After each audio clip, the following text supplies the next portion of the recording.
Karen, a national political reporter, and all of this. And Karen, there is so much brinksmanship that happened up until this stage, and now you get here, you actually look at these budget cuts. It doesn't appear to be that bad. Who do you think is more upset about this deal now? Is it Democrats or Republicans?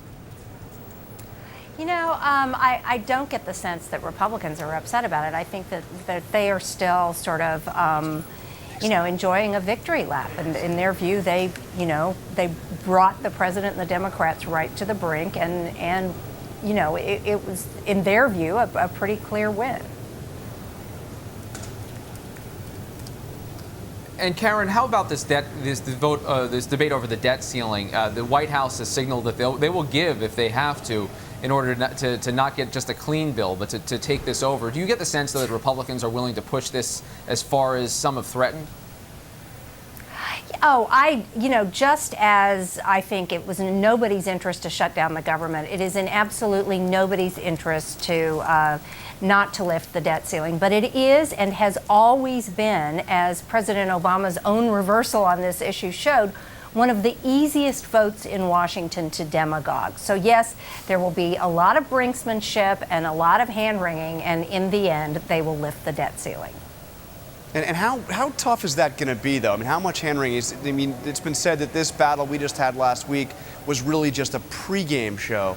What's your sense? Is this going to be a bigger, higher-stakes battle, tougher battle?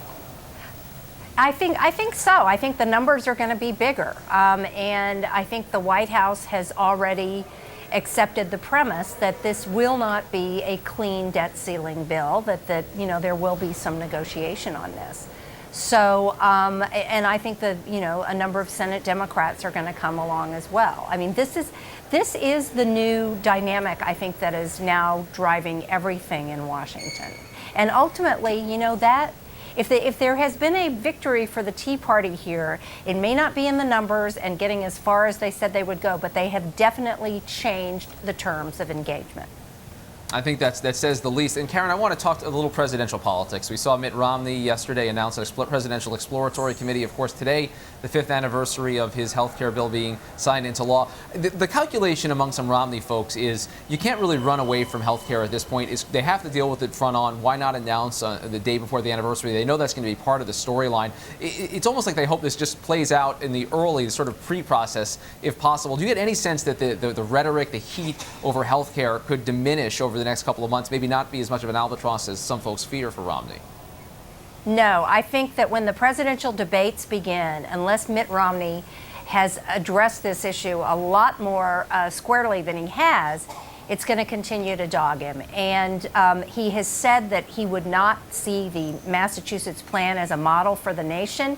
He has said that there are parts of it that he would go back and change, but he has not said which parts of it he would change. And specifically, he has not addressed the issue that is the linchpin of both the Massachusetts healthcare law and the national one, which is this idea that individuals, if they do not get insurance from their employers or from Medicaid, have to go out and buy it on the open market. And this individual mandate is under a number of court challenges. And I do think that Mitt Romney is going to have to address that issue very specifically at some point, or it's going to be a very long and difficult debate season for him.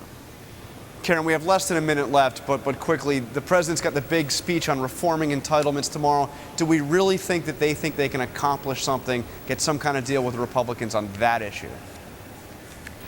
I think that what they want to do is start the conversation and establish that the president is very clearly on the side of reforming entitlements.